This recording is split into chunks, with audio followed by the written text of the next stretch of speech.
Hi, good morning ಎಲ್ಲರಿಗೂ. ಈಗ ಬೆಳಿಗ್ಗೆ 5 ಗಂಟೆ ಆಗಿದೆ. ಇವತ್ತು ಬೇಗ ಎದ್ದು ಎಲ್ಲ ಕೆಲಸ ಮುಗಿಸುವ ಅಂತ ಇದ್ದಿದ್ದೇನೆ. ಮೊದಲಿಗೆ ಒಂದು ಡಿಟಾಕ್ಸ್ ಡ್ರಿಂಕ್ಸ್ ಮಾಡುವ ಅಂತ ನೆಲ್ಲಿಕಾಯನ್ನು ತಗೊಂಡಿದ್ದೇನೆ ಒಂದು, ಮತ್ತು ಸಣ್ಣ ತುಂಡು ಶುಂಠಿಯನ್ನು ಕೂಡ ತಗೊಂಡಿದ್ದೇನೆ. ಅದಕ್ಕೆ ಸ್ವಲ್ಪ ಉಪ್ಪು ಹಾಕಿ ಈಗ ಮಿಕ್ಸಿ ಜಾರಿಗೆ ಹಾಕಿ ಮಿಕ್ಸ್ ಮಾಡಿ ತರಬೇಕು. ನಂತರ ಇದಕ್ಕೆ 1 ಡ್ರಾಪ್ ಅಷ್ಟು ಲಿಂಬೆಹಣ್ಣಿನ ರಸವನ್ನು ಹಾಕಿ ಮಿಕ್ಸ್ ಮಾಡಿ ಕುಡಿದರೆ ಆಯಿತು.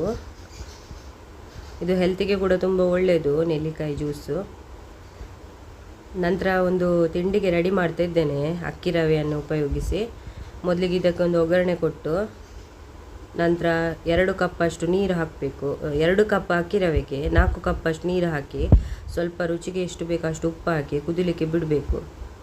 ನಂತರ ನೀರು ಕುದಿದ ನಂತರ 2 ಕಪ್ ಅಷ್ಟು ಅಕ್ಕಿ ರವೆಯನ್ನು ಹಾಕಿ ಮಿಕ್ಸ್ ಮಾಡಬೇಕು. ಇದಕ್ಕೆ ಬೇಗನೆ ಆಗ್ತದೆ ಈ ತಿಂಡಿ. ನೋಡಿ, 2 ಕಪ್ ಅಕ್ಕಿ ರವೆಗೆ 4 ಕಪ್ ನೀರು. ನೋಡಿ, ಮಿಕ್ಸ್ ಮಾಡಿ ಆಯಿತು. ಬೇಗನೆ ಇದಾಗ್ತದೆ, ಗಟ್ಟಿ ಆಗ್ತದೆ ಇದು. ನಂತರ ಇದಕ್ಕೆ 1 ಕಪ್ ಅಷ್ಟು ತೆಂಗಿನ ತುರಿಯನ್ನು ಹಾಕ್ತಿದ್ದೇನೆ, ಹಾಕಿ ಮಿಕ್ಸ್ ಮಾಡ್ತಾ ಇದ್ದೇನೆ. ಇದೀಗ ರೆಡಿ ಆಯಿತು. ಇನ್ನು ನೀರು ಬಿಸಿ ಆಗಲಿಕ್ಕೆ ಬಿಡಬೇಕು. ನೀರು ಬಿಸಿ ಆಯಿತು ನೋಡಿ. ಈಗ ಒಂದು ಸಣ್ಣ ಸಣ್ಣ ಉಂಡೆಗಳನ್ನಾಗಿ ಮಾಡಿ ಬೇಯಲಿಕ್ಕೆ ಇಡಬೇಕು. ಇದಾಯ್ತು, ಈಗ ಬೇಯಲಿಕ್ಕೆ ಬಿಡುವ. ನಂತರ ಇದಕ್ಕೆ ಒಂದು ಸಿಂಪಲ್ ಆದ ಚಟ್ನಿಯನ್ನು ರೆಸಿಪಿ ಮಾಡುವ.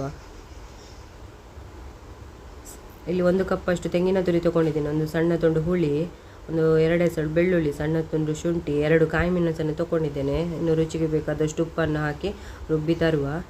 ನಂತರ ಇದಕ್ಕೆ ಒಂದು ಒಗ್ಗರಣೆಯನ್ನು ಕೊಟ್ಟಿದ್ದೇನೆ, ಸಿಂಪಲ್ ಆಗಿ ರೆಡಿ ಆಯಿತು.